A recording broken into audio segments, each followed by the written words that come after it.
ನಮಸ್ಕಾರ ರೀ.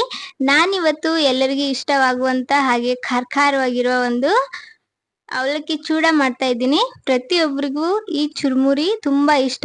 ಈ ಖಾರವಾಗಿರೋ ಚುರುಮುರಿ ಹೇಗ್ ಮಾಡೋದಂತ ಹೇಳಿ ನೋಡ್ಕೊಂಡ್ ಬರೋಣ. ಮೊದಲಿಗೆ ಒಂದು ಕಡಾಯಿಯಲ್ಲಿ ಒಂದ್ ಸ್ವಲ್ಪ ಪೇಪರ್ ಅವಲಕ್ಕಿ ಬರ್ತದಲ್ಲ ಅದನ್ನ ಹಾಕೊಂಡು ಹುರಿತಾ ಇದ್ದೀನಿ. ಆ ಅವಲಕ್ಕಿನ ಸ್ವಲ್ಪ ನೀಟಾಗಿ ಹುರ್ಕೋಬೇಕಾಗ್ತದ, ಇಲ್ಲಾಂದ್ರ ಹಸಿ ಹತ್ತದ ಬಾಯಿ ಒಳಗ. ಈ ತರ ನೀಟಾಗಿ ಹುರ್ಕೋಬೇಕಾಗ್ತದ. ಮೊದಲ ಬೇರೆ ಸೈಜ್ ಇರ್ತದ, ಹುರಿದ ನಂತರ ಸ್ವಲ್ಪ ಸಣ್ಣ ಸೈಜಿಗೆ ಬರ್ತದ. ಆ ತರ ಮೀಡಿಯಂ ಫ್ಲೇಮ್ ಅಲ್ಲಿ ಇಟ್ಕೊಂಡು ಹುರಿದು ಅದನ್ನ ಎತ್ತಿಟ್ಕೊಳ್ಳೋಣ. ಒಂದು ಪಾತ್ರೆಗೆ ಎಣ್ಣೆ ಹಾಕೊಂಡು ಚಿಕ್ಕದಾಗಿ ಕಟ್ ಮಾಡಿರೋಂತ ಕೊಬ್ಬರಿ ಹಾಕಿದೀನಿ. ಈ ಕೊಬ್ಬರಿನ ನೀಟಾಗಿ ಹುರ್ಕೋಬೇಕಾಗ್ತದ. ಕೊಬ್ಬರಿ ಹುರಿಯುವಾಗ ಮಾತ್ರ ಗ್ಯಾಸ್ನ ಮೀಡಿಯಂ ಫ್ಲೇಮ್ ಅಲ್ಲೇ ಇಟ್ಕೋಬೇಕಾಗ್ತದ. ಒಂದ್ ಸ್ವಲ್ಪ ಎಣ್ಣೆ ಕಾಯ್ದ ನಂತರ ಕೊಬ್ಬರಿ ಹಾಕೊಂಡು ಗ್ಯಾಸ್ನ ಮೀಡಿಯಂ ಫ್ಲೇಮ್ ಅಲ್ಲಿ ಇಟ್ಕೊಂಡು ಇದನ್ನ ನೀಟಾಗಿ ಹುರ್ಕೊಳ್ಳೋಣ. ಒಂದ್ ವೇಳೆ ಹೈ ಫ್ಲೇಮ್ ಅಲ್ಲಿ ಇದ್ರೆ ಬೇಗ ಕಪ್ಪಾಗ್ಬಿಡ್ತಾವ. ಇಲ್ಲಿ ನೋಡ್ಬೋದು, ಈ ತರ ಕಲರ್ ಬರೋವರೆಗೂ ಕೊಬ್ಬರಿನ ಹುರ್ಕೋಬೇಕಾಗ್ತದ. ಈ ತರ ಕಲರ್ ಬಂದ ನಂತರ ಅದನ್ನ ಎಣ್ಣೆಯಿಂದ ನಿಧಾನವಾಗಿ ತೆಗಿಯೋಣ. ಎಣ್ಣೆ ಎಲ್ಲ ಜಾನ್ಸ್ಬಿಟ್ಟು ನಾವೇನ್ ಚುರುಮುರಿ ಹುರಿದಿಟ್ಟಿದ್ವಿ ಆ ಚುರುಮುರಿಗೆ ಹುರಿದಿರೋ ಈ ಕೊಬ್ಬರಿನ ಹಾಕೊಳ್ಳೋಣ. ಚುರುಮುರಿ ಸಹ ನೀಟಾಗಿ ಹುರ್ಕೊಂಡಿದ್ವಿ ಮೊದ್ಲೇನೆ, ಅದಕ್ಕೆ ಕೊಬ್ಬರಿ ಹಾಕ್ಬಿಟ್ಟು ನಂತರ ಸ್ವಲ್ಪ ಪುಟಾಣಿ ಸಹ ಚೆನ್ನಾಗಿ ಹುರ್ಕೊಂಡು ಚುರುಮುರಿಗೆ ಸೇರಿಸ್ಕೊಳ್ಳೋಣ. ಹಾಗೇನೆ ಶೇಂಗಾ ಹಾಕಿದ್ದೀನಿ. ಶೇಂಗಾನು ಸಹ ಮೀಡಿಯಂ ಫ್ಲೇಮ್ ಅಲ್ಲಿ ಚೆನ್ನಾಗಿ ಹುರಿಬೇಕಾಗ್ತದ. ಈ ತರ ಬಾಯಿ ಬಿಚ್ಚಬೇಕು, ಅಲ್ಲಿವರೆಗೂ ನೀಟಾಗಿ ಹುರ್ಕೊಂಡು ಅದನ್ನು ಸಹ ಚುರುಮುರಿಗೆ ಸೇರಿಸ್ಕೊಳ್ಳೋಣ.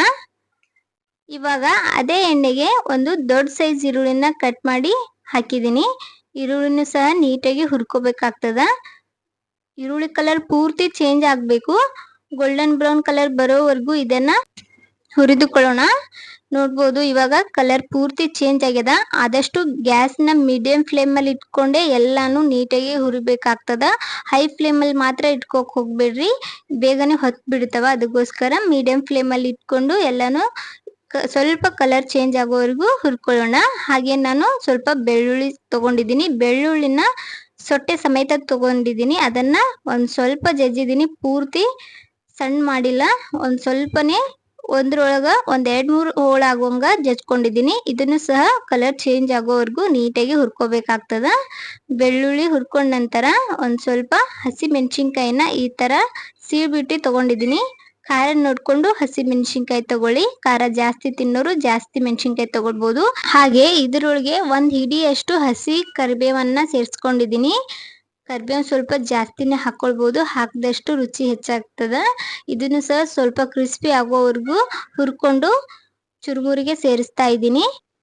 ಲಾಸ್ಟ್ ಅಲ್ಲಿ ಚುರುಮುರಿ ನೋಡ್ಕೊಂಡು ಎಣ್ಣೆ ಹಾಕ್ಬಿಟ್ಟು ಎಣ್ಣೆ ಕಾಯ್ದ ನಂತರ ಒಂದ್ 2 ಟೇಬಲ್ ಸ್ಪೂನ್ ಅಷ್ಟು ಅರಿಶಿನ ಪುಡಿ, 1 ಟೇಬಲ್ ಸ್ಪೂನ್ ಅಷ್ಟು ಅಚ್ಚ ಖಾರದ ಪುಡಿ ಹಾಕೊಂಡಿದ್ದೀನಿ. ಕಲರ್ಗೋಸ್ಕರ ಒಂದ್ 2 ಟೇಬಲ್ ಸ್ಪೂನ್ ಅಷ್ಟು ಕಾಶ್ಮೀರಿ ರೆಡ್ ಚಿಲ್ಲಿ ಪೌಡರ್, ಹಾಗೆ ರುಚಿಗೆ ತಕ್ಕಷ್ಟು ಉಪ್ಪನ್ನು ಹಾಕೊಂಡು ಇದನ್ನ ಚುರುಮುರಿಗೆ ಸೇರಿಸ್ತಾ ಇದ್ದೀನಿ.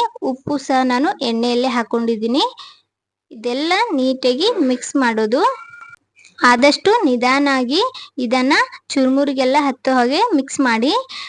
ತುಂಬಾ ಫೋರ್ಸ್ ಆಗಿ ಮಿಕ್ಸ್ ಮಾಡೋದ್ರಿಂದ ಚುರುಮುರಿ ಸಹ ಮುರಿಯುತ್ತೆ. ಆದಷ್ಟು ನಿಧಾನವಾಗಿ ಇದನ್ನ ನೀಟಾಗಿ ಮಿಕ್ಸ್ ಮಾಡ್ಕೊಳ್ಳೋಣ.